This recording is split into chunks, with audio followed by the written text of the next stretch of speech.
let the expert handle their area, right?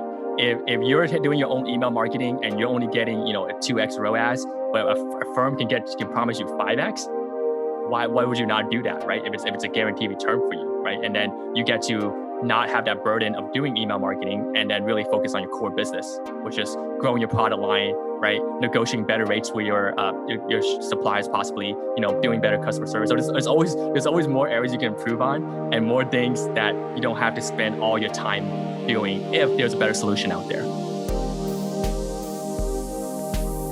You're listening to Ecomonics, a Debutify podcast, your resource for one-of-a-kind insights into the world of e-commerce and business in the modern age.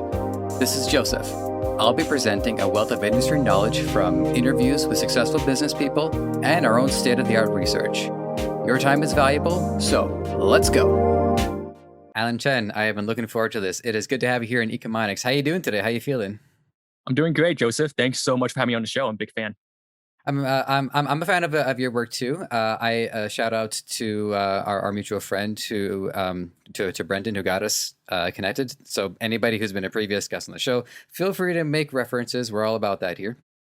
Now, you and I have had a chance to be acquainted in the past. I always appreciate getting the opportunity to meet and chat with people. It's fun in some ways to dive in and meet somebody for the first time. But it is also nice to get a little bit of that acquaintance going. So I like that I get to have multiple experiences, different pathways to get to this point. But now that we're here, tell us what you do. Tell us what you're up to these days. Okay, awesome. So my name is Alan Chen. I'm a CPA, just certified public accountant here in the US. I'm a founding partner, co-founder of freecashflow.io. It's basically a leading accounting and consulting agency that's based out of Los Angeles, California. And we focus on one niche and one niche only. You guys, more specifically, online business and ecom owners out there. So we basically cater to ecom owners, online business owners. We help them with really all aspects of accounting and tax and consultation. And we like to think of ourselves as not a typical tax preparer firm. We're not just there for tax season, help you do your taxes and then just disappear and for another year. We're kind of there to be your outsourced financial consultant all year round. We kind of help you with any kind of business you come up with, and we kind of just tackle them along with you, right? We really believe in a lot of constant communication. We really believe in partnering with you hand to hand to solve these issues. So that's kind of what we do, and what our clients are really happy to know that we're always there for them. Mm-hmm. And you've dabbled in e-commerce as well, because you wanted to know what the experience was like. Now, did you dabble into e-commerce so that you would have more empathy for the work you were getting into? Or was it like, were you motivated to do it prior to this? You just say, you know what, actually, I kind of want to have my hand and try out this whole dropshipping e-commerce Shopify world.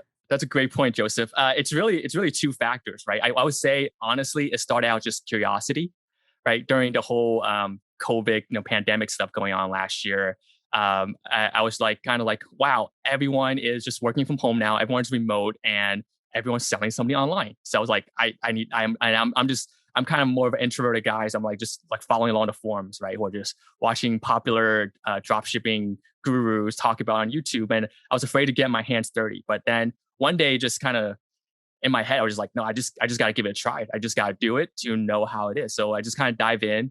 I think the first product I tried my hand on was this smart net massager. I came up with a clever name. I call it Netflix, to play on for of Netflix. So I was like, yeah, you can Netflix and chill. That was my new model. And I went there, started a Shopify store and put it on. It was like, crickets, no sale. What am I doing wrong?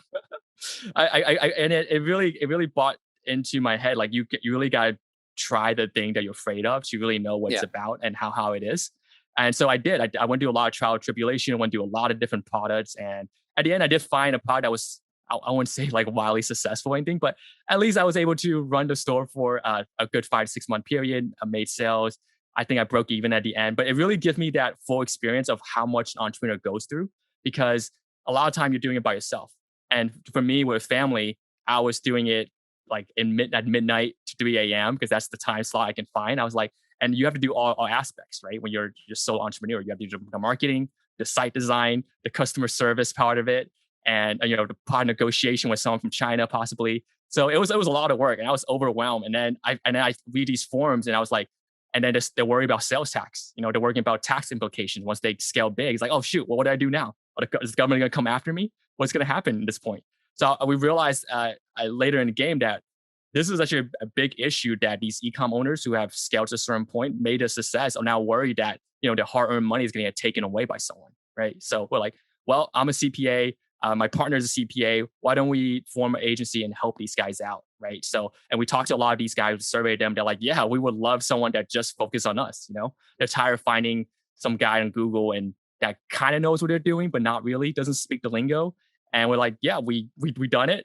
We did the whole Shopify experience. We kind of know what it's about. So we think we can help you more directly. Also, quick correction. I got the name wrong. It wasn't Brendan. It was Jonathan. So sorry, everybody. Just mixed up. I've talked to like 100 people so far. So it's going to happen once in a while. And it reminds me of a conversation that I had with Tyler Jeffcoat, and he's like similar field, also some in the accounting. Incidentally, I asked him specifically, like, does he do taxes? And he doesn't. So it was cool that like, oh, well, too, if you kind of like can get along and provide different assistance in different areas. The e-commerce industry is pretty big. There's room for everybody, and I was just taken away sure. by just the enthusiasm for this industry in particular. And I think the enthusiasm that you see and that you're taken by as well is the entrepreneurial spirit, and people want to make their own way. In some cases, because they don't have a choice, oftentimes, and this is kind of the situation that I was in too, is that I've tried and I've attempted to be part of a more regimented, structured system, and it kicks me out. Even if I'm good at it, it's like, you know what, forget it. Just we don't like the cut of his jib. Just get him out of here. And for a lot of people, entrepreneurship is really like the only option that they have. And whatever job that they have left over, they're just holding on as long as they can to get whatever money that they can get, so that they can invest that money into this business. And then they start making money in this business, and they have to continue to reinvest it. And all of these things keep popping up that I don't think people are mentally ready for. If I'm just trying to sell, shoes or pants, or in my particular specific case, drawers that you can stick underneath the bottom of the desk, there's a lot of things that can catch people off guard, especially in taxes. And if I want to sell to all 50 states, provided that all 50 states have desks, that's a lot of things that I have to worry about. So, so a little bit more in your backstory to open up on is, what were you blindsided by? You're blindsided by the taxes, but luckily you have a great deal of experience in this. But what are some of the other things that have caught you off guard? And on that same note, what were some of the things that the people that are working with you that you're helping, what are they typically blindsided by? Yeah, definitely. I think one big issue that I think a lot of the clients that we have are, I would say, blindsided by is they don't realize that how impactful it is at the end of the day is the government's portion of the tax that they have to collect, right? And it's not just the federal level, right? It's, if you're talking about sales tax, like you were mentioning, yes, all 50 states, I could confirm, probably have desks. No. So they will all want a piece of the pie, right? So if you start getting to, I would say, the 7 to 8 figure mark, and you start having what we run is what we call a concentration report, right? We download your complete customer listing, and we try to fit them into, what state they're in, but even more specifically, what city, what district, and what zip code they're in. Because surprisingly, a lot of people don't know this, but sales tax doesn't end on the state level. Every city, every district, every local jurisdiction, mm-hmm. they all decide to have their own tax rate. Yeah, it's crazy like that in the US, right? So it's not just that you have to memorize, I would say, like 40 to 45 state sales tax, because some are nicer and decide not to have a state sales tax, like Nevada, for example.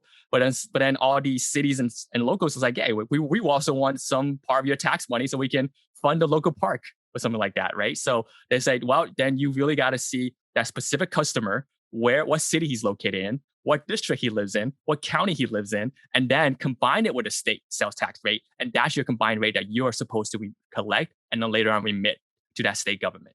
So a lot of time we have the customers saying, it's easy. Just multiply this by the 7.65, right? Something like that. And we'll be done. It's like, unfortunately, no. Unfortunately, it gets a little bit more complicated like that if you want to do it correctly. If you don't want to do it, go under like underpayment penalties. So we really educate our customers and on that level too.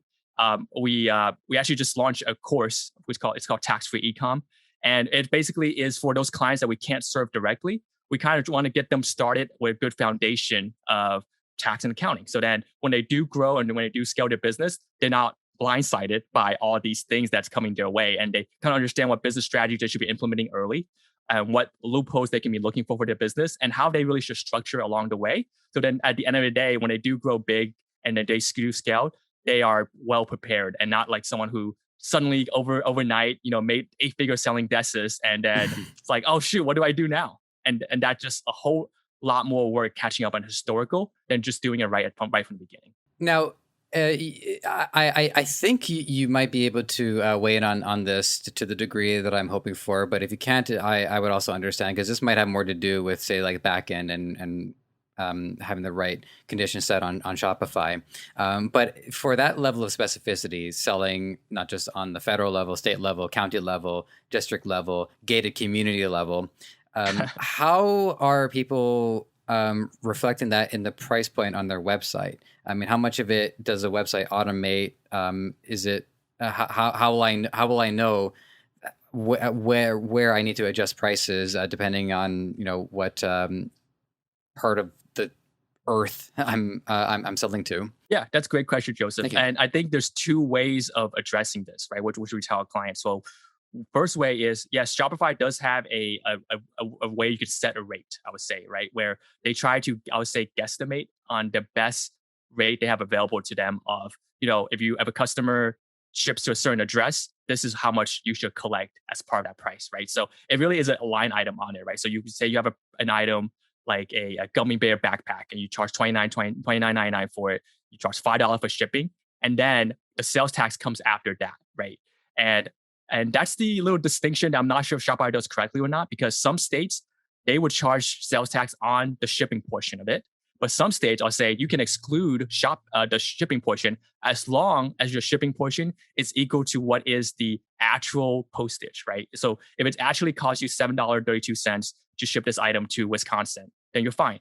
But some Shopify stores like setting their own rate, right? Say $10 flat rate. In that case, you actually did make that difference in profit, and that difference is revenue to you. So you would need to charge sales tax on it. So there's two ways of doing it. One is you literally display this what it's the best guesstimate of what Shopify think the rate is as a line item. That's one way of doing it, but sometimes customers don't like that. They're like, oh, I thought I was going to only pay $30 for this item. I didn't know they're going to charge me sales tax. Blah. I'm exiting out. I'm abandoning cart, right? But then, so the other way we tell our clients is, okay, we know you don't like adding that extra line because they might balk at checkout. Then just include it as part of your price, right? Instead of charging $29.99, charge $34.99, knowing that part of it you're gonna have to pay out later as part of your sales tax for that certain state, right? You kind of just just set a higher sales price, so it's all inclusive, but just know that portion of it you're gonna have to pay out later, and that might be a better strategy because customer just sees that price. It's like, okay, all I have to pay is $35. I get it. I'm going to do it. Let me check out and finish the sale. Yeah, and if I know my some of my taxes just from the sales work that I've done in the past, is that's a little bit closer to how VAT is structured, say in Europe, where there are surcharges on every part of the manufacturing process. So, for instance, if somebody wants to sew shoes, then there's a surcharge on the production of the string, of the leather, of the soles, of the tag to tell you what size it is. So by the time the shoe is available in a store in anywhere VAT applies, it's already taxed up to the nth degree. And so that way, when they pay it, they're not thinking about any of the additional tax codes. They're just paying the flat amount, and then all of that is disseminated across the manufacturing process. Is that right? Yeah, that's such a great insight, Joseph. I didn't know you have this in-depth tax knowledge, but that's the difference I would say between the U.S. I was working with Rolexes in a previous job. Oh, really? Okay, yeah, that makes a lot of sense. Yeah, I did.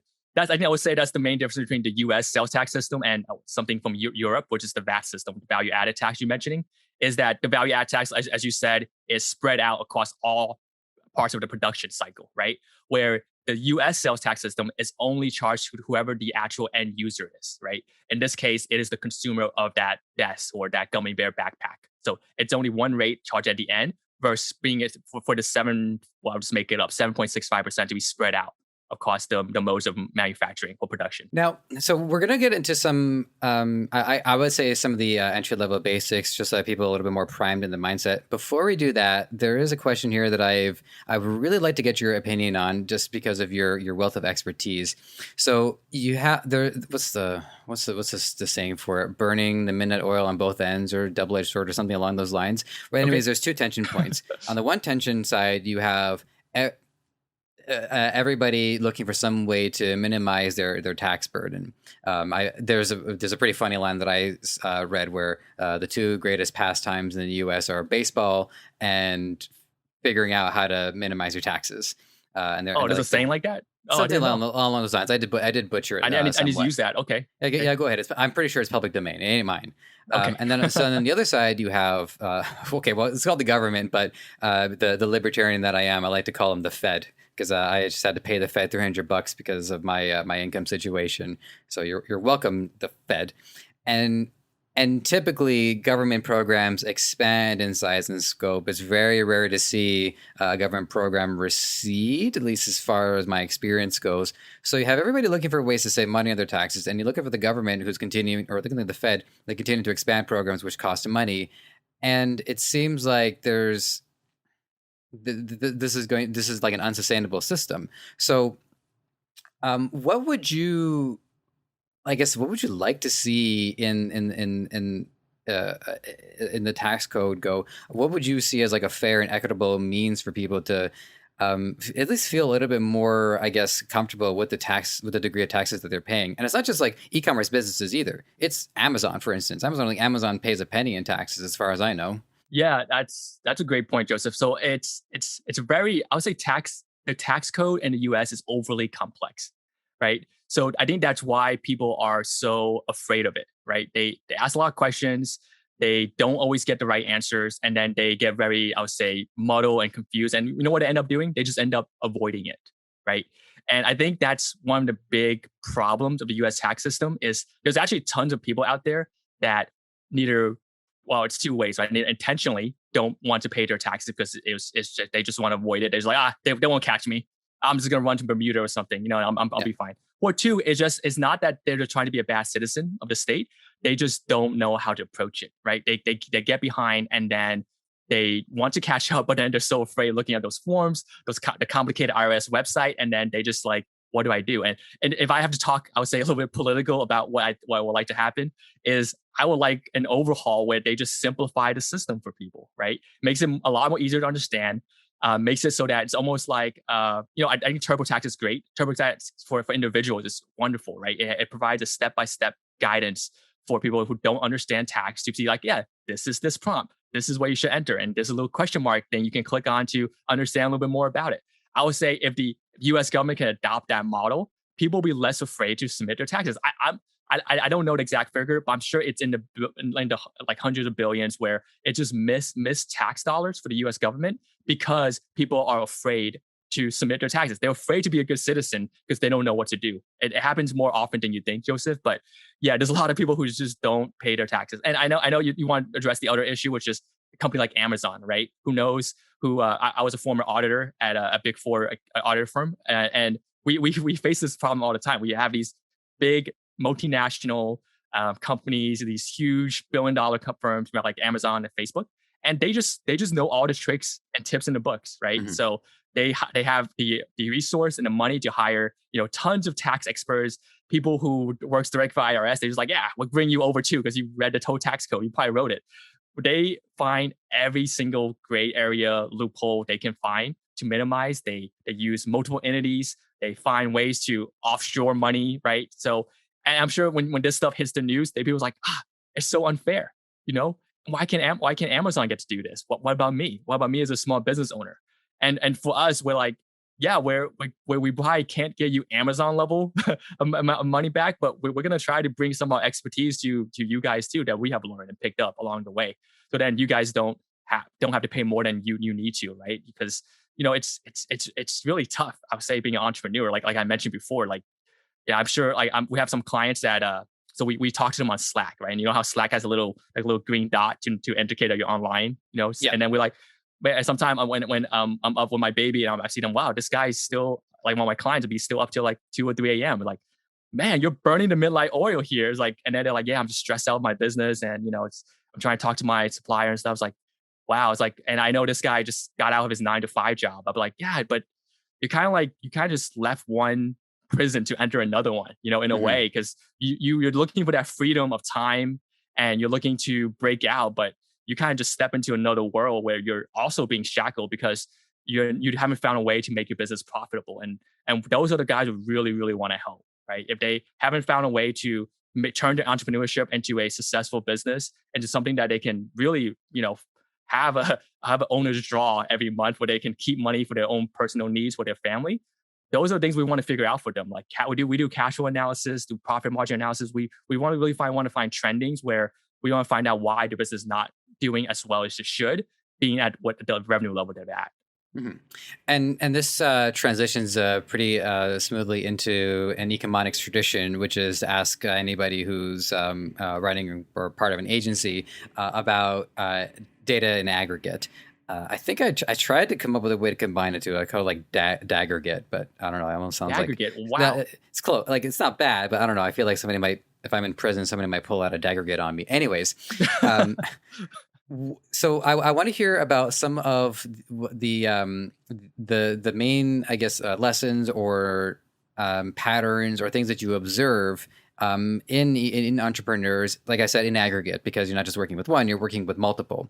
So what are some of the main fears or some of the main, and you can get, by the way, get as granular as you can, by the way, if you want to, is, what are some of the obstacles that they come into? And then conversely, what are some of the methods that they've been able to overcome these obstacles and start entering into a more, profitable and happy making place? Yeah. So that's a great question, Joseph. So I would say, not to toot my own horn, but I'm sure Jeff mentioned the same thing, is, for us who are just focused on the one niche, right? We're just ecom owners. Yeah. We do have a lot of data, right, on ecom owners, and we really utilize that to our best advantage and to the advantage of our clients, right? So we see the patterns, right, and we also have our own algorithm where we go over just the relevant deductions and credit just for these guys, and we compare it. We also do a comparison between, especially year over year, of our for this client who's in a similar industry, have similar revenue, operating expense, cost of goods sold levels. Are they actually able to maximize their tax deductions? What is their tax rate? And if the answer is no, why not? What are they doing differently than this client that makes it so that they are not able to maximize? Is it because they haven't hired enough employees?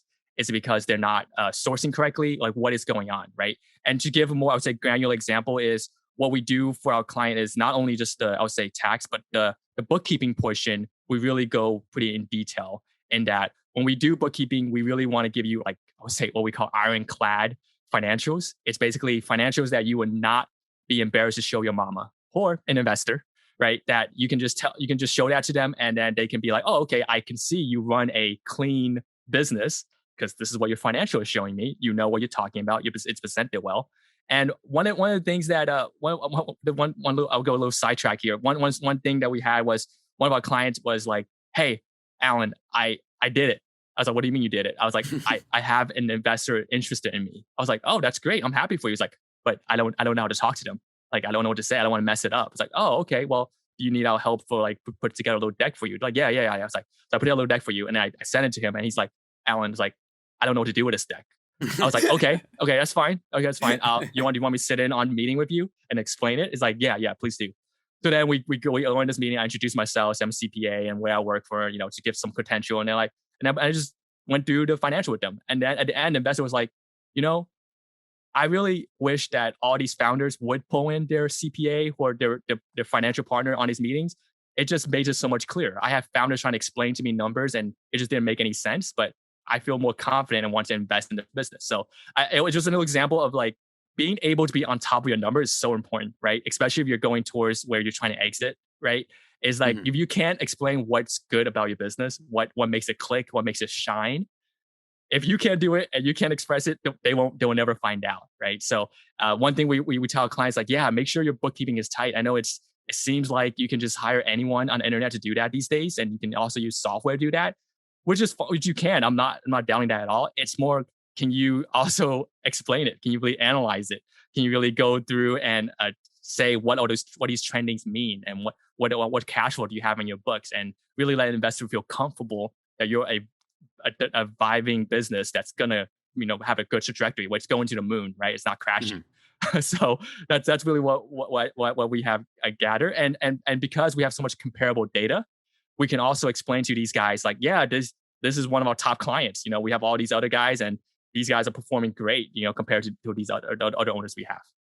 And I think it just goes to show the importance of you being immersed in the e-commerce space. Makes you much more capable of being in that conversation and being able to hold the conversation with them, understanding the jargon and knowing what it is that the investors are looking into, as well as what are the needs of your client. And also, I just at first I almost thought it was like a moment of sarcasm, really. So what do you want me to come sit in the meeting with you? And like he was like, yeah, please do that.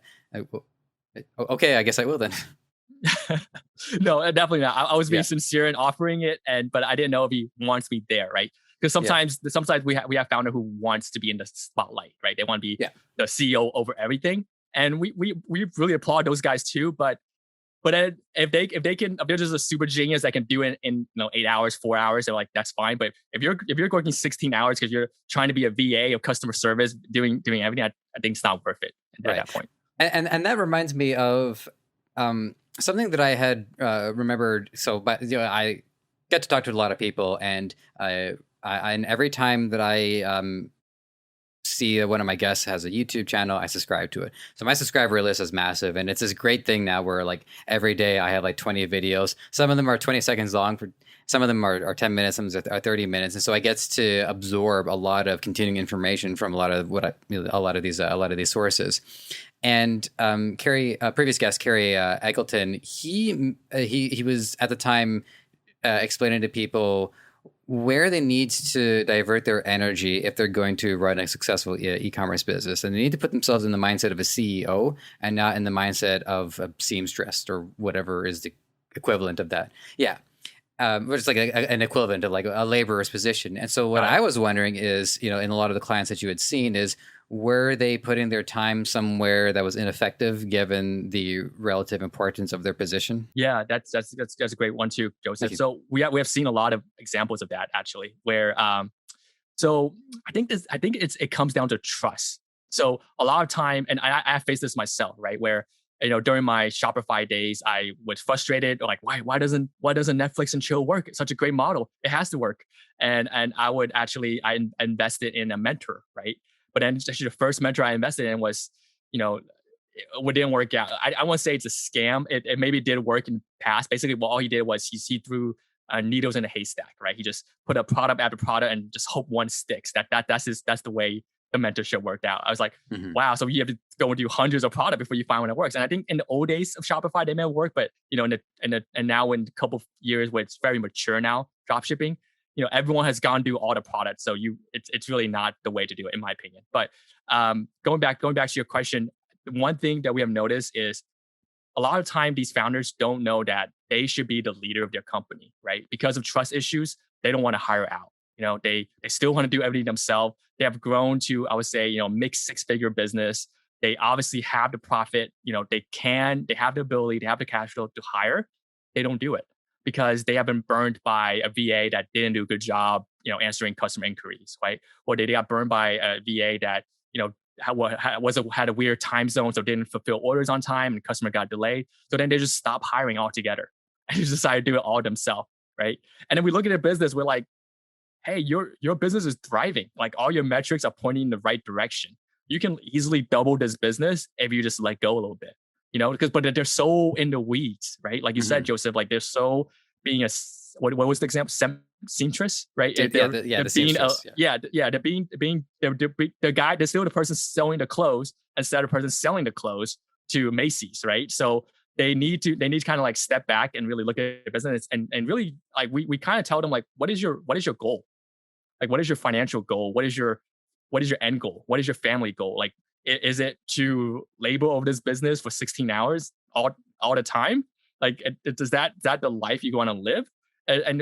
We really want to get them to understand that it's very important to expand and hire out and find help. And that's kind of what we're here for too, right? We're like telling them, hey, you already have so much on your plate. Are you sure you want to add, accurate bookkeeping and getting yourself tax savings on top of that too? Right. So they're like, yeah, just let us handle that part. Let us give you the advice you need and give you the reports you need. So then we only have to talk on a month. We're just talking like we have a monthly call with them. We just talk on a monthly basis. We update you. We let you know how your business is doing. We'll give you recommendations and you can move on and be the CEO and actually grow your business from that point on. Because you have, I'm just going to try to like off the top of my head, pull up like all of the different exterior services and products. I mean, for one, we're in dropshipping country, so the essence of the business is outsourced. The CPAs, obviously, such as yourself, different organization, different service. You have your third party logistics. You might have somebody else do your marketing, whether that's Ad agency. Yep. ad agency. You might have somebody else doing your retention marketing. We've talked to people like that. So it is important to be into that mindset of not only a leader, but I think also an ambassador too, on behalf of my brand, to Agreed. also have these relationships with all of these other these empires and these kingdoms to say, this is, and it reflects more of what our healthy economic system is like, which is we are relying on people really in all parts of the world to make this business functional. Yeah, you hit the nail on the coffin there, Joseph. It's like, don't let the expert handle their area, right? If you're doing your own email marketing and you're only getting a 2x ROAS, but a firm can promise you 5x, why would you not do that, right? If it's a guaranteed return for you, right? And then you get to not have that burden of doing email marketing and then really focus on your core business, which is growing your product line, right? Negotiating better rates with your suppliers, possibly, doing better customer service. So there's always more areas you can improve on and more things that you don't have to spend all your time doing if there's a better solution out there. Mm-hmm. And so here's one I want to ask you about the exit. It's funny because I only the concept of exiting an e-commerce business was actually relatively new. One of my more recent guests, guy's not even 25 yet, and he's already like sold off one of his businesses. Incredible. And credit to him. So have you run into complications where somebody wants to sell their business, in that there are all of these external factors that go into making this business functional? I mean, it's one thing if the business had everything internal, right? They have like internal marketing, you have internal CPA, you have internal the customer service, fulfillment. And so it's a more of like a contained ecosystem. And I can see that being a little bit easier to sell to an investor or an interested company that wants to buy this out. Does the difficulty increase or possibly even decrease if somebody has more of a externalized and really like an outsourced operation? Yes. You know your stuff, Joseph. So for sure, like I would say, Thank you. we haven't. It's been a long road, but I appreciate that. Yeah, no, we haven't seen, I would say, too many times where a pure, I would say pure shipping business gets much interest from outside investors. Purely for the factors that you mentioned, right? Because every single part of your business is outsourced, right?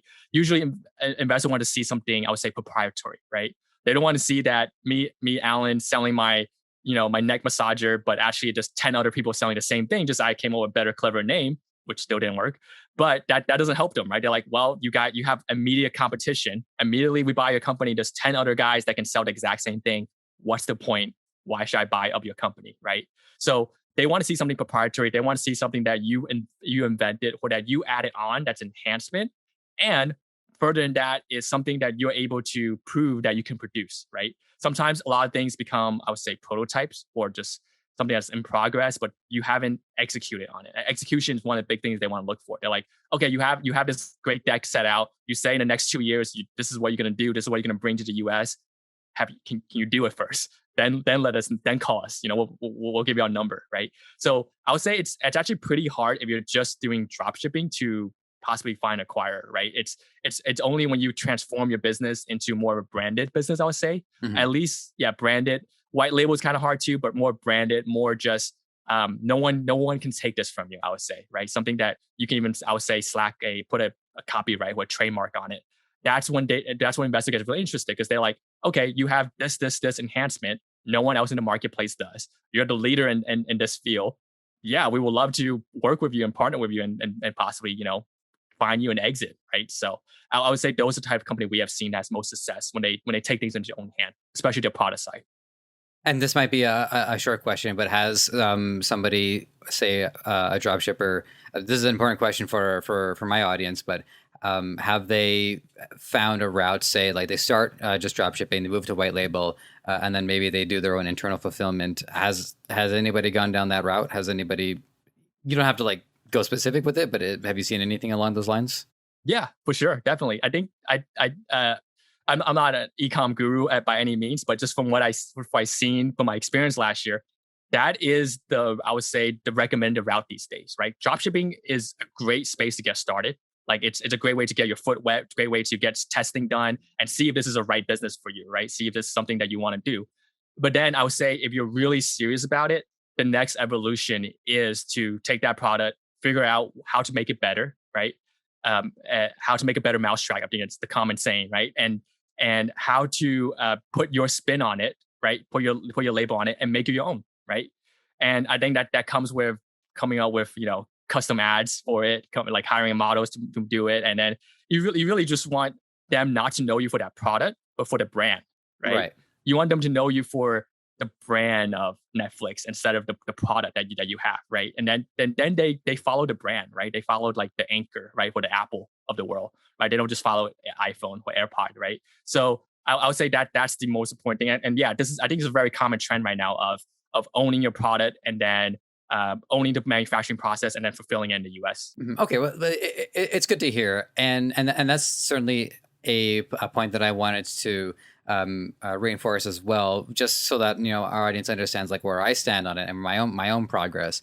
Is that so? The store that I was that I have up at first, I called it close drawer because I wanted it to be about the whatever drawer is closest to us tends to have our most valuable items. Like the one right by me, it's got keys, it's got my wallet, it's got my lip balm, the things I can't live without.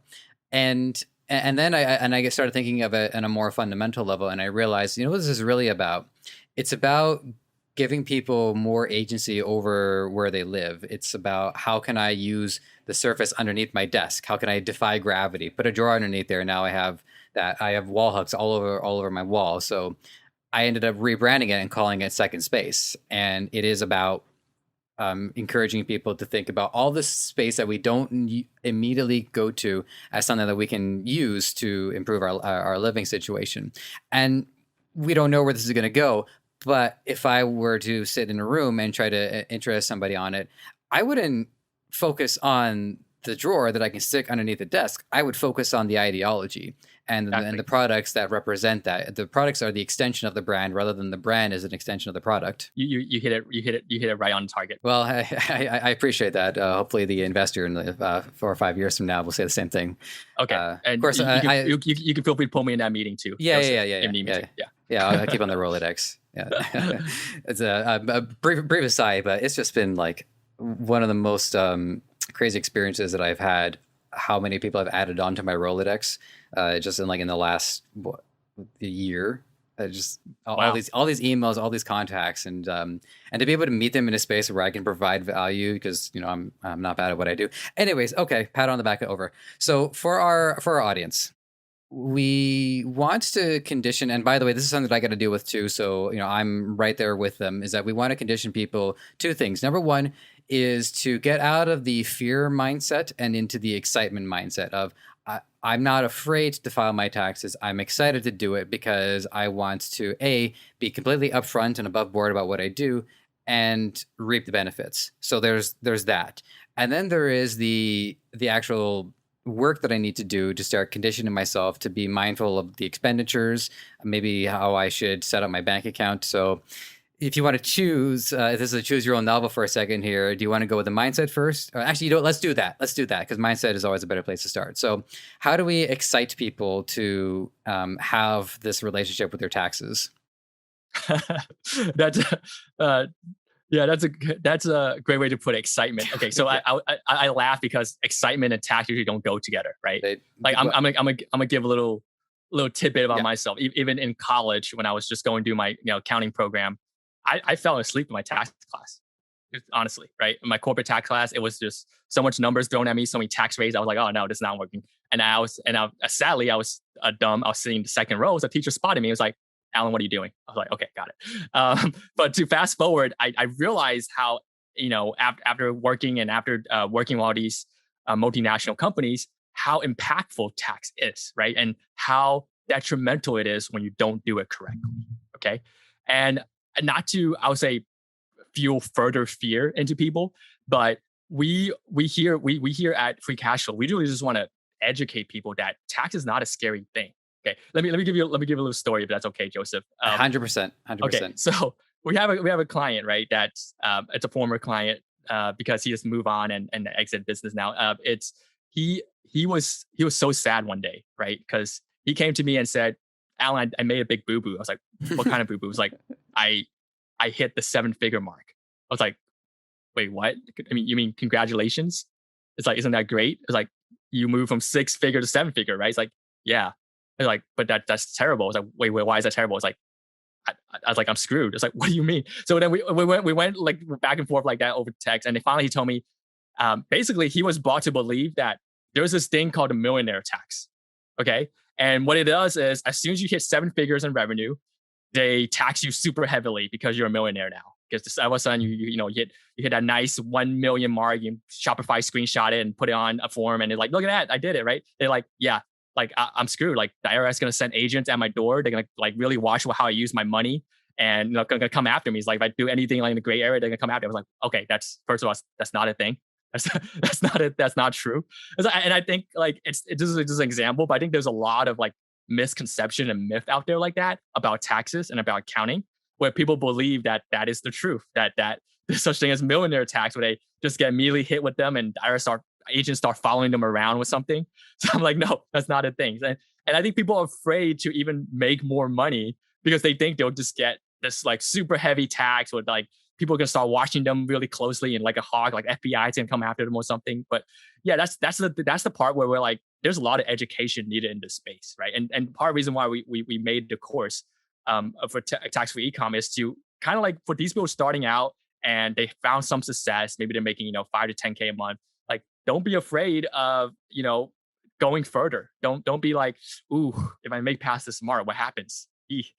Who's gonna come after me, right? Because like I guess it's scary because I this happened to me too. Like Shopify started asking me to identify myself, right? It's like, hey, you're at this revenue mark now. Can you submit your identification, right, with some kind of proof that you are who you said you are, and things like that. And I think that scares people. Like, oh shoot, they're just gonna stop my sales if I don't tell them who I am, and things like that. I think adds to the fear of I don't know what I should be doing at this point. Like, are they saying like I made too much money? Like, what's gonna happen to me? Are they gonna come after my house? Are they gonna take my car away? And I think like that's all like these things that keeps people, along with other issues, I'm sure in ecom, right? Like ad spend and your ad account closing on you, that keeps people from wanting to be the best form of themselves, right? Like they can do it.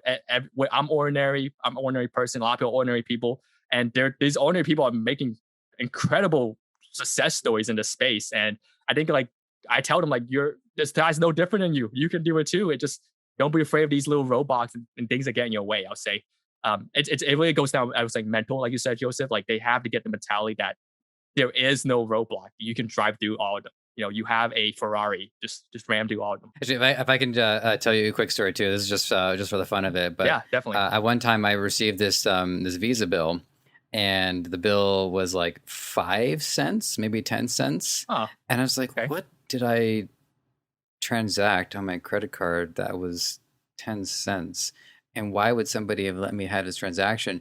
And I actually got kind of excited because it made me think, well, what would happen if I didn't pay this 10 cents? Like, are they going to come after me? And if so, are they going to have a means that would cost them less than 10 cents? Like, is the phone going to ring and be like, give them out? Over 10 cents. Yeah, see, even 10 cents keep you up at night, and you can imagine what these guys are facing when they have to see a tax. Yeah, because it's principle. It's like, well, we want what we were owed, so we're gonna come with this on principle. So a guy comes knocking on my door. He says, "Look, I just had to take the bus to get here, so you're gonna have to pay up." So. Yeah, I wish people would have this mindset that you have, Joseph, that they should rightfully get what they're owed, right? And that's one thing that they don't realize with taxes is that not Uncle Sam or no one from the government is gonna be like, oh, you overpaid us? Oops, let me give it back to you. Like, like no one's gonna tell you that you forgot to take a certain deduction or credit, right? They're not gonna remind you, and that's just money you're kind of giving away, and that's profit you earn from working hard in your business. All right, and then on to tactics. So in my position right now, I am okay, like very, very specifically, I'm just waiting on a little bit more of my product to arrive because I want to do some ads for myself, and then some of those ads be on Facebook, and then it begins.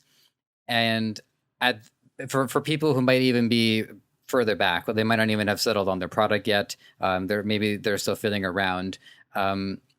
what can they start doing right away to be conditioned and be prepared to approach tax season with as much gusto as possible prior to eventually being able to reach out to someone such as yourself? That's a great question. Thank you. So I would say if you're just starting out, there's oh man, this it's a pretty big area, but I would say just a couple of things, right? Just a couple of tips in general.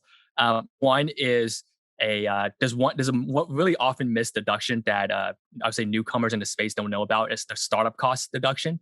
It basically allows you to take $5,000 of tax deduction off your first year of business that you're operating for things that you did before you start your business. So, for example, Joseph, if you have done research, right, in your business and like, hey, I want to see if I should sell this product, let me research it. That whatever the cost of that is deductible. Or you say, hey, I need to go visit my a supplier or manufacturer in Ohio or in China and go talk to them about, is it possible? Is it possible for me to make this product?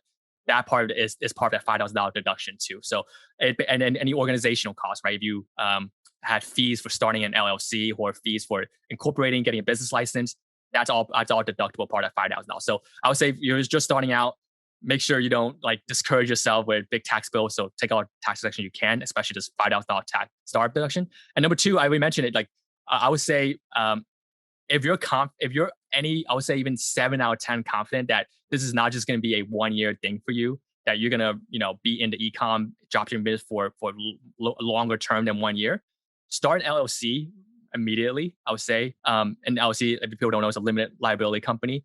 It basically provides some, I would say, level of protection for you as far as your personal liability, right? So, if you don't have an LLC, what happens is, if you happen to have a very dangerous product like a toy with batteries that leaks or anything like that, the consumer can come directly after you, Yeah. right? As a person, personally. So you kind of want this LLC to be a way to stopgap that, where they can only go after the business assets, right? So they can only bankrupt your business, take your debts away, but they can't go after your car or your house or something like that. So I would say those two are really big for people just starting out. And number three is, just start keeping track of everything. Like I think a lot of time when you start your business, you get very excited. You're like, I'm gonna do ad tests for this. I'm gonna spend another $10 test with this, and then things start racking up, right?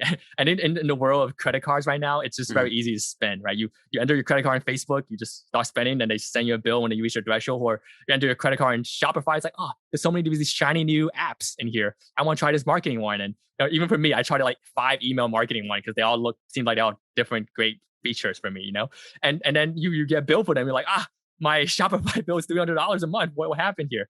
So I really encourage people to really keep track of that, right? Because everything's money for you. Everything's money going out for you. So don't lose track of things.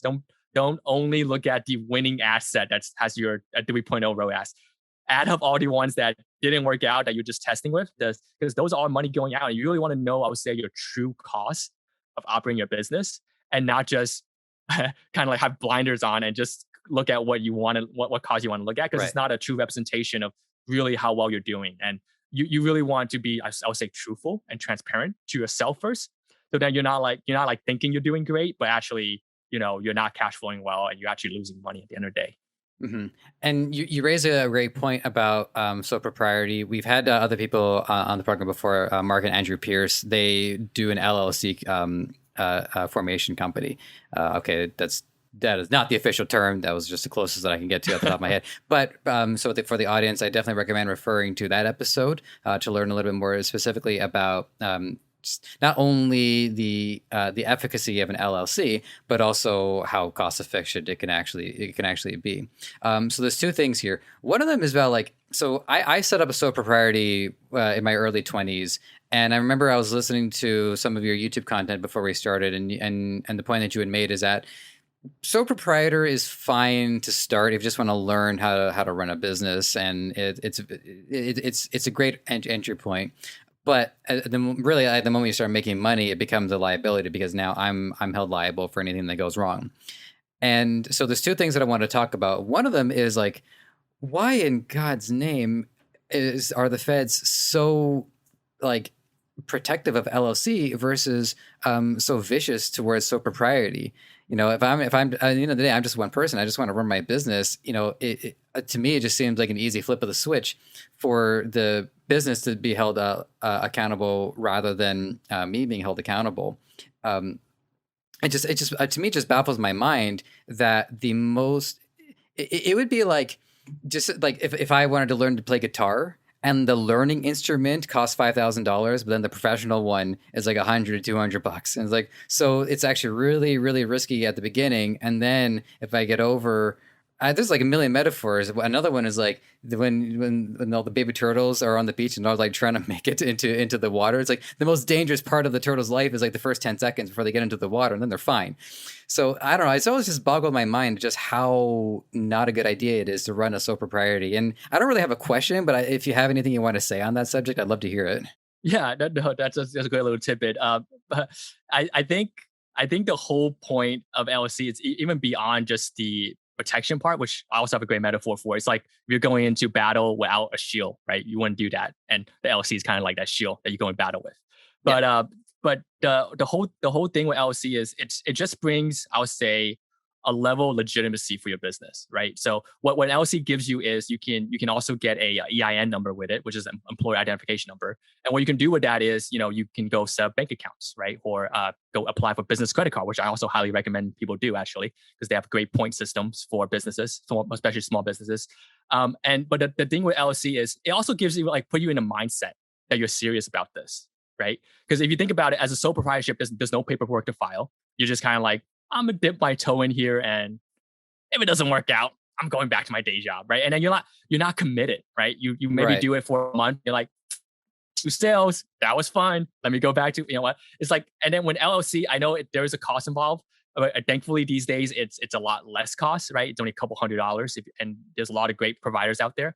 And the thing is, with LLC, you kind of like, oh, I'm officially a business. I have paperwork. I have a statement of incorporation with it. There's someone knows that I exist, right? Someone knows that Netflix exists out there in the world, and it's kind of like it gives you the mindset that, oh, I'm running a business. I'm a true entrepreneur, I would say, even, right? I can put comma LLC behind my name when I fill in a form, right? And I think that's part of something that's, I would say, indescribable, that you can't put a number on it or money on it, where you're like, it gives you that sense of, and not even urgency, but sense of like legitimacy that you're running a real business. I should try to make this work because I paid a fee for it, right? You invested into it, so I should try to make this into successful. And I think we have seen that people who have gone through the LLC route are a lot more successful than just those who are, after 6 months in, are still sole proprietorship and unsure, right? I think it flips that switch in their mind that they should be serious about business and invest more time into it. Well, that's a great take on it, and I think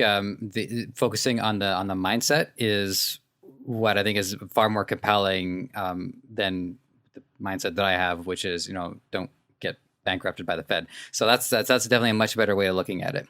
Now, the other thing too that there's another side to this too, which is there's C corp and there's S corp, and I wanted to touch on this briefly because I think this might be important for us to understand. But I think holistically, LLC pretty much covers what an e-commerce store such as the ones myself and my audience might make. But I'm wondering if it can go all the way through to the exit. So where would a C corp or an S corp be relevant in this context?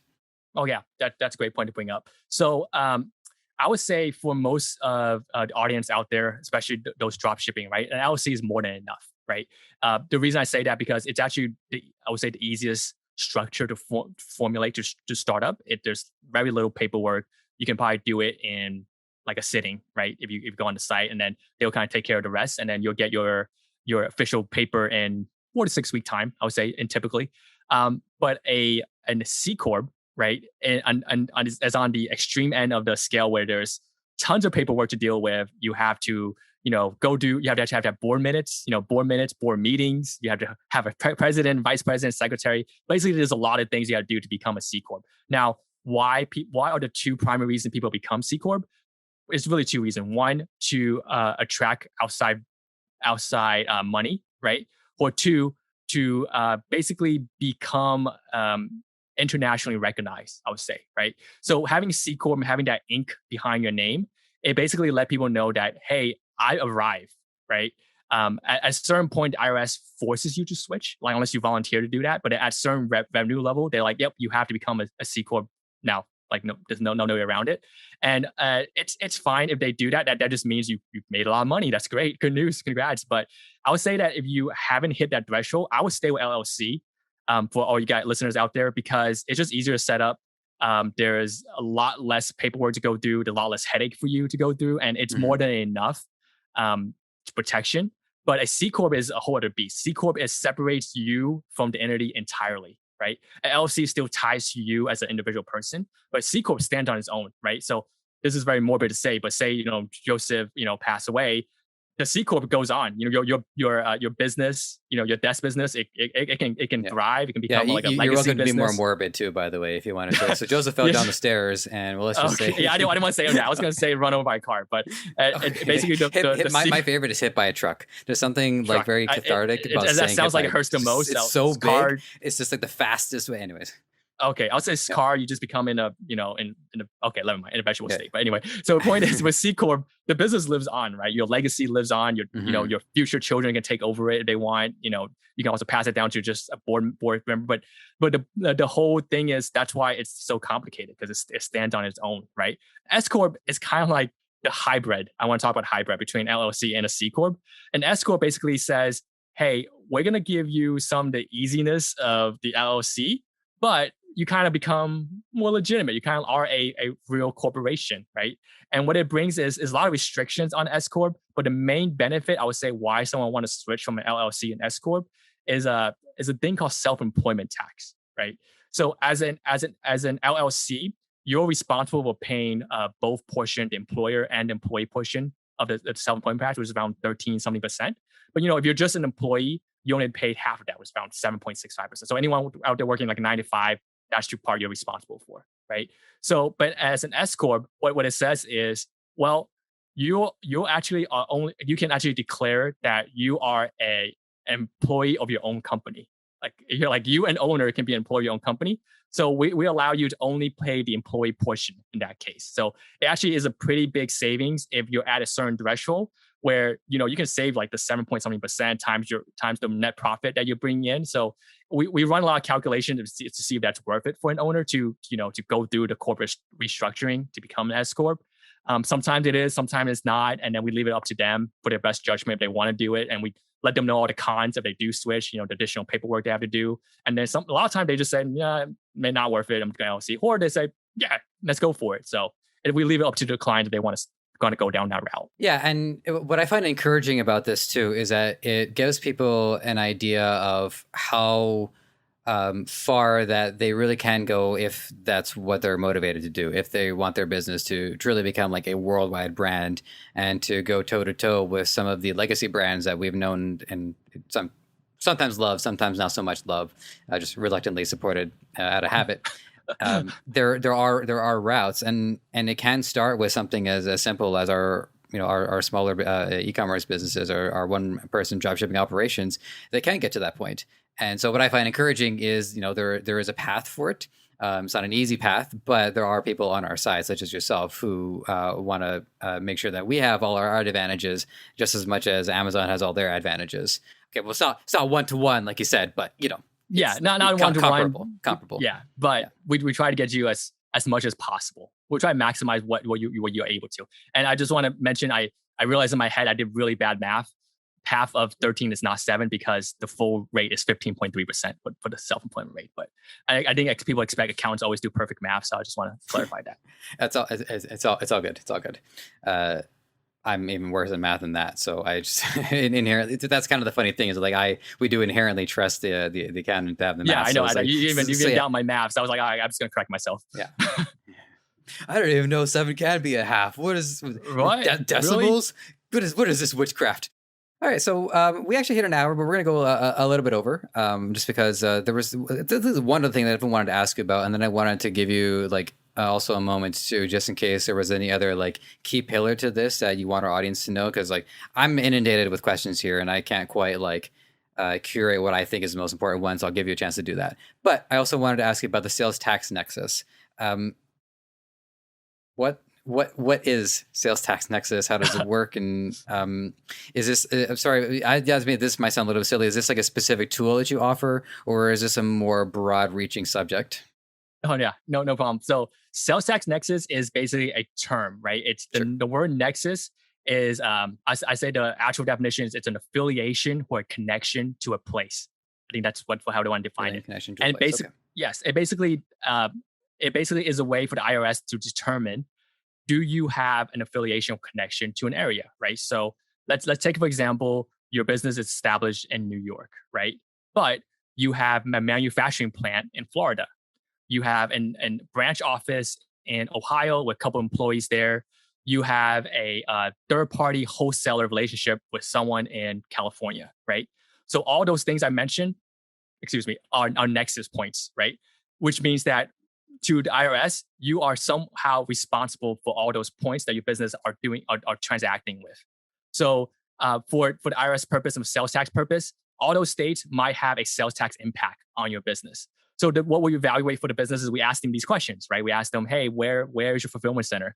Where's your manufacturing? Where are you having employees in other states, right? And so that's one part. So there's now it's a very long explanation, but it's basically split into two kind of nexus now that we look at, right? This physical nexus, which I've already mentioned, having a physical plant there, having physical employees there, but it's also economic nexus, which is what's troubling online sellers these days, right? Like due to a court case, I think South Dakota was Wayfair. They make it so that online businesses have what they call economic nexus, which means as long as you have a concentration of customers that you're selling to in a certain state, they also want you to collect, and you also have nexus in that state, right? So say you're doing really well on your desk because tons of people have desks in Georgia, and you sold over 100,000 desks in Georgia. Well, that triggers the threshold for that state, and since you have economic nexus in that state, you have to remit sales tax to that state now. So that's kind of an example of how economic nexus will come bite you. And I don't know if all e-com owners realize this, that even if they don't have a physical presence in that state, like they're not physically located there, due to economic nexus, they will still be responsible. Georgia will eventually, government's a little bit slow, but they'll eventually catch up and come after you for it, right? Because there's what they call a statute of limitation. There's basically a rule about how long a government entity has to come after you for tax fraud or tax related issues, right? And it's usually around like 5 to 7 years. So even if you think you're okay, like today, like, Georgia didn't come after me, I'm so smart, I got away from it.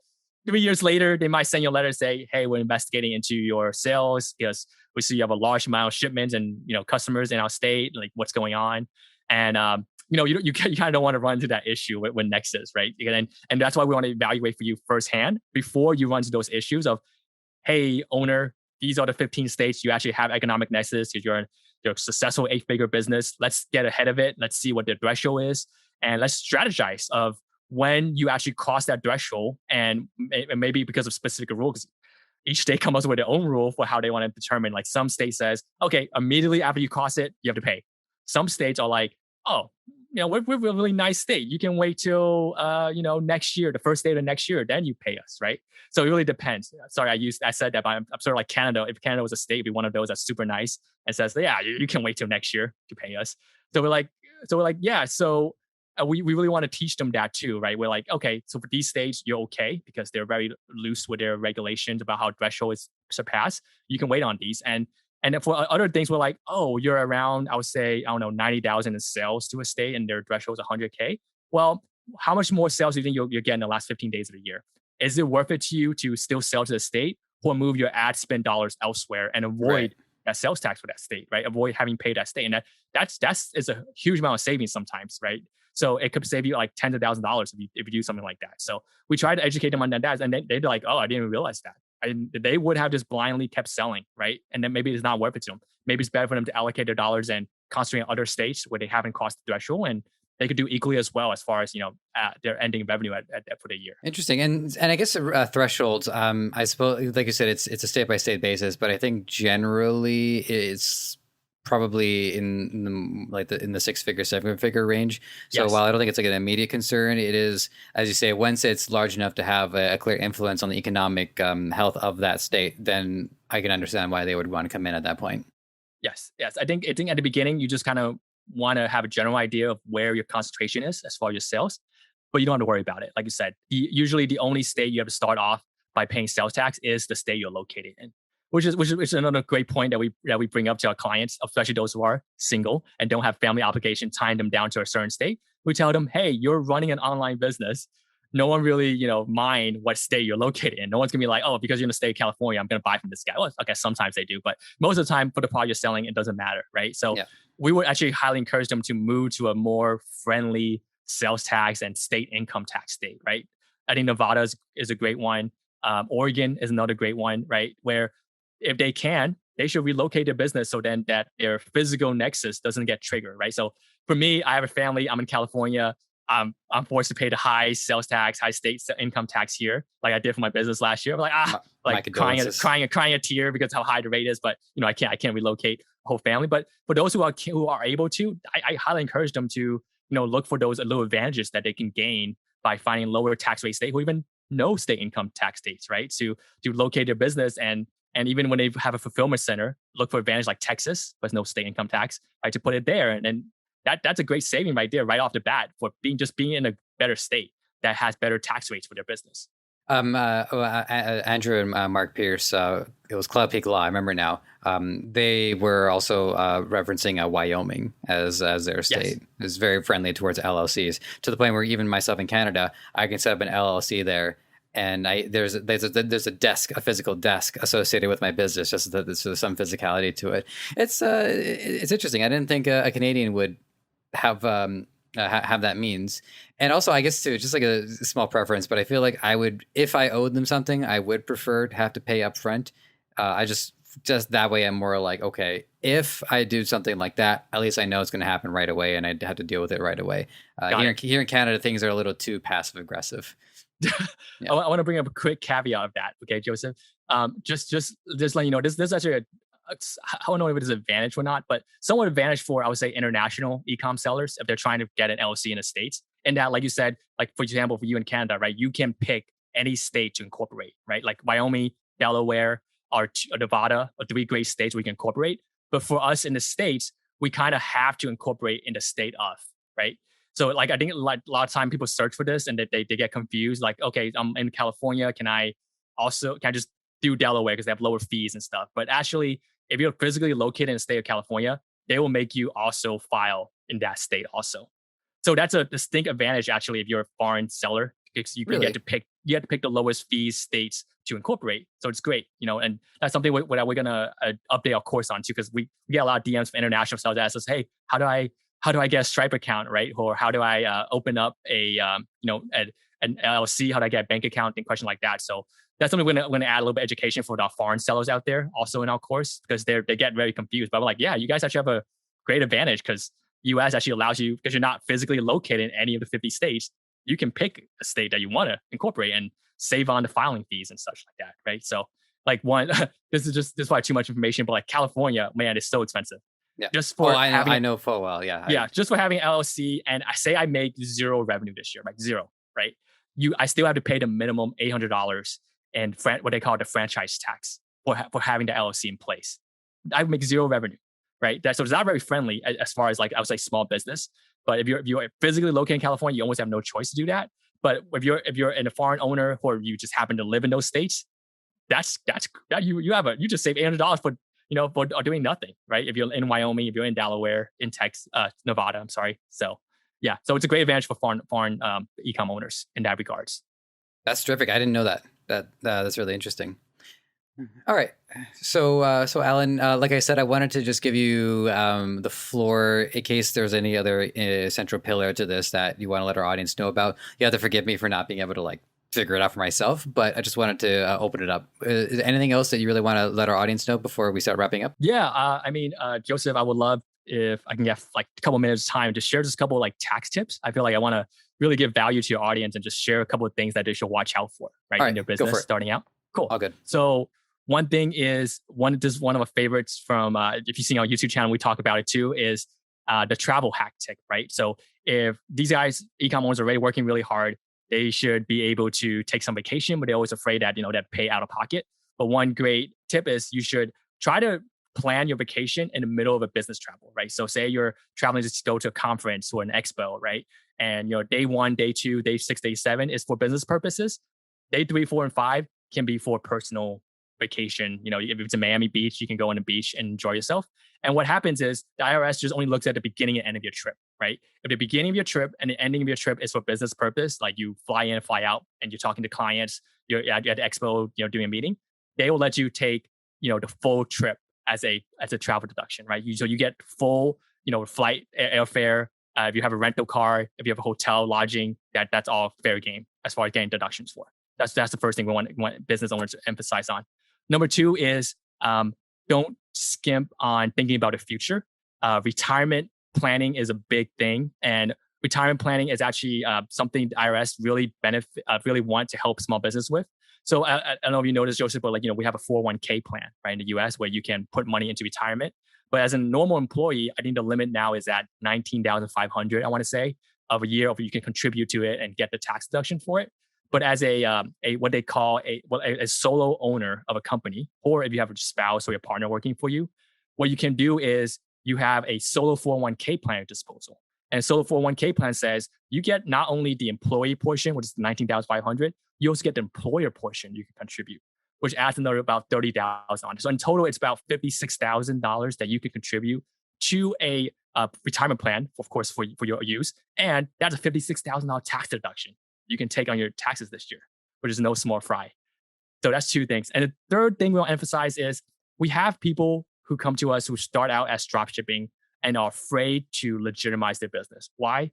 Added costs, right? They think, oh, we got to add so much more costs. There's no way I can afford this, right? But actually, with whole pandemic going on, the U.S. government really want to encourage people to start businesses. So there's actually tons of credits where they give away for employee retention. They give away what they call bonus depreciation section 179, which is they reward you for buying equipment and machinery for your business. And they'll give you a right now 100% deduction of it, right? So if you think about it, if you buy like a $1 million, plant or machinery for your business, you get the full $1 million as a tax deduction at your marginal tax rate. So it's great. That's all we want to encourage them. Like, don't be afraid of going further. Don't stop yourself. There's no millionaire tax, at least not yet, unless Biden introduce it. Right now, that's going to hit you on that. So don't be afraid of. Sometimes we get e-commerce just want to stop at like $800,000 a year revenue for some reason because they're thinking the seven figures like they bring on a whole worm of problems, right? We're like, no, keep going. We're there to back you up. We got you. Like, keep going. We're telling you you can do it. You can expand your business. So yeah, there's a lot more to share, but I know we're running out of time, Joseph. So just want to encourage them to take advantage and really equip themselves with the knowledge as far as tax and bookkeeping, and really just get a jump start on it, right? And the last thing I want to add is don't give away what you rightfully earn, right? Don't give away what you rightfully earn. If you earn that profit through your hard sweat and labor, right? Because you stay up 3 a.m. every night making this business work, don't at the end of the year then give it away to the government. It's just kind of like backward thinking, I would say. Just make sure you can keep that money in your back pocket. Well, that's terrific. Definitely a lot of actionable takeaways right at the end there. And it's funny because usually like the wrap-up question is if you have any last bits of advice or parting wisdom or stuff like that. But you kind of did that more anyways. It all came together beautifully. So I'll leave it at that. But aside from that, just let our audience know how they can check out your content and have a look at your web presence and take those crucial next steps. Yeah, definitely. There are interested e-com owners out there who are at a point where they do need accounting and bookkeeping help. We would love to go on a free consulting call with us. We really only take on clients that we think will be a good fit that we can help out on, right? So if nothing else, we're on the call, we're just gonna give you some free advice, just like this podcast, so you can continue running your business and doing well in it and being more prepared. But if you are interested, our website is freecashflow.io /book. You can get right to the booking page. And then, if you're just interested in, if you're just starting out and just want some, free advice, we also have a YouTube channel, which is Free Cash Flow Agency, that you can check out. And we're trying to put more and more content on there. I'm setting a goal for 2 videos a week, Joseph, but hopefully you can keep me to it. But sometimes people get lazy and don't keep a schedule. Yeah, I know. Yeah. And then furthermore, I mentioned in the beginning that we have our course that we spent 3 months recording on. We try to jam pack it with useful business advice and business tips for people out there to really get the jump start they needed to think about accounting and tax and not be afraid of it starting out, and just have that great foundation, right? So, we really mainly only work with six-figure guys, but I'm sure there's a lot of people who want to know that even before they hit that mark, right? So it's called tax-free ecom, hyperdrive your after-tax profit. And for the Debutify and listeners, and listener to the podcast, we would love to give a promo code, if that's okay, Joseph, out there. So Sure, 20% off. Don't be surprised if I used it. Okay, 20% off code I'll provide to you after the call, of course. But yeah, for the course, we really don't price it too high. We really just want to spread this knowledge. Like, we really want people to know what's going on in the world of accounting, bookkeeping, and just be a part of the business that they don't have to be afraid of anymore. And that they're not going to be afraid to either outsource, or just that if they do outsource, they know the right questions to ask, right? Because a lot of times they just hand it off and don't know what's going on when they get something bad. They're like, oh, cool, you did it. They don't know the right terms to say. They don't know the right deductions to ask for. And of course, introduce all that to you. We sometimes it's just knowing that term, knowing that phase is just equally as important as deep diving into it, right? Then you can just be like, oh, did you look for this credit for me?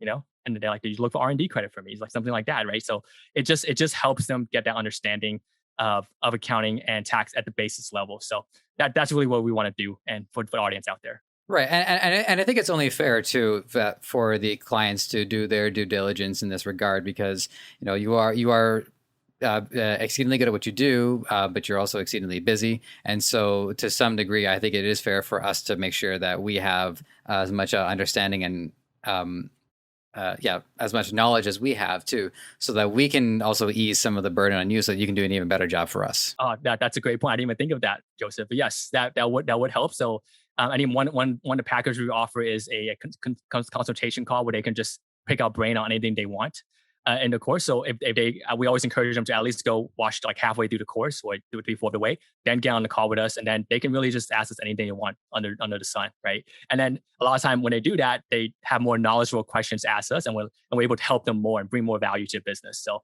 and they really can take these back and apply it, and we see the results, and we're just happy that they're doing well. Well, happy to hear. And doors always open. So anytime you want to come back, give yourself a quarter or two and come back and let us know how things are going. Be more than happy to appreciate it. Pick up the conversation where we left off. And to our audience, as always, your participation and your listening and your discretion means a great deal to me. And it's great to and I can't say it enough, but thank you for giving me the ability to collect this information, absorb it, and then provide it to all of you as well. So with that, take care, and we'll check in soon. To today, we are a company with about 50 people in several countries. Yeah. Hey, this is Joseph from Ecomonics. Just wanted to thank you for being here and for giving this content your time and attention. I hope you learned something. I can say with certainty, I have learned something with every episode that I have done, and I don't see that changing anytime soon. There's a couple things you can do to help us out. If you want to check out the audio content, we are available on all major podcast platform distributors. And while you're there, give us a 5-star review. It helps a lot. And while you're here on YouTube, there's a lot of things you can do to help out as well. It's not going to take very long. Subscribe to the channel, hit the like button for this episode, and hit the notification bell so when we have new content for you, it's going to be at your doorstep ASAP. Lastly, this podcast is created by Debutify, the best Shopify template available. It is 100% free for you to start, and it can change your life. It can make you so much more free than you are right now. So if this episode wasn't enough to convince you, I think a few more might do the trick. So have at it.